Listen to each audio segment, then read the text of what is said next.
Salah satu bisnis yang punya perputaran uang paling cepat itu adalah bisnis kuliner. Cuman masalahnya, orang banyak yang lupa kalau kuliner juga resikonya besar banget.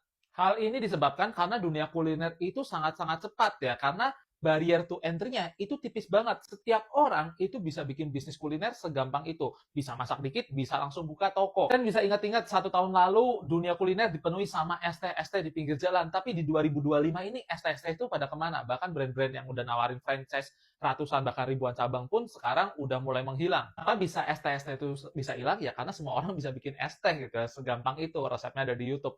Karena barrier to entry. Barrier to entry itu apa? Maksudnya adalah batas kita untuk memasuki suatu industri yang baru itu harus tebel, teman-teman.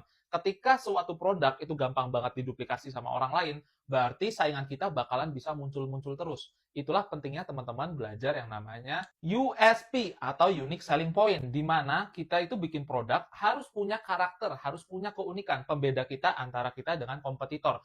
Kalau nggak ada ini, teman-teman, kita bakal gampang banget diduplikasiin. USP sendiri itu ada beberapa macam ya, ini menurut aku sendiri ya. Pertama ada keunikan di level produk, ada keunikan di level story, ada juga keunikan di level harga. Yang pertama itu ada USP produk. Contohnya misalnya ada ayam geprek kuah gulai, atau juga bakso kuah merah, atau kromboloni. Jadi yang dibikin unik itu fokusnya ada di produknya.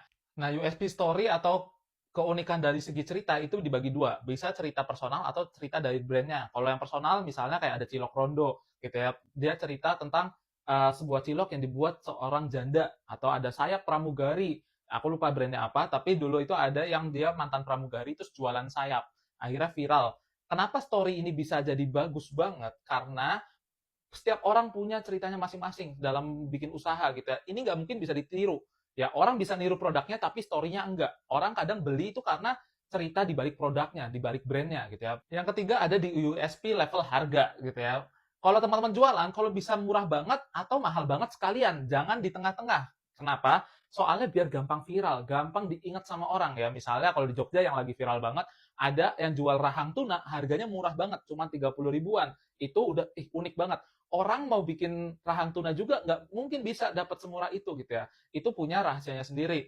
Kalau ada juga yang jual nasi goreng sampai 100 ribuan, dia pakai nasi goreng topping-topping sultan gitu ya. Ini juga bisa dipakai gitu ya. Cuman kalau teman-teman mau main keunikan di harga, pastiin teman-teman itu punya koneksi sama supplier. Apalagi kalau mau main di murah banget gitu kan. Karena biar kita itu bisa nyetok bahan baku dengan harga yang jauh lebih murah, jadi bisa jualan harga murah, tapi margin kita masih tetap aman gitu ya. Jadi kalau main di murah banget, hati-hati banget teman-teman. Ya, itu tips biar teman-teman itu bisa bersaing, bisa lebih tahan lama, dan bisa gampang dikenal sama konsumen. Jadi harapannya teman-teman buka bisa langsung banjir orderan.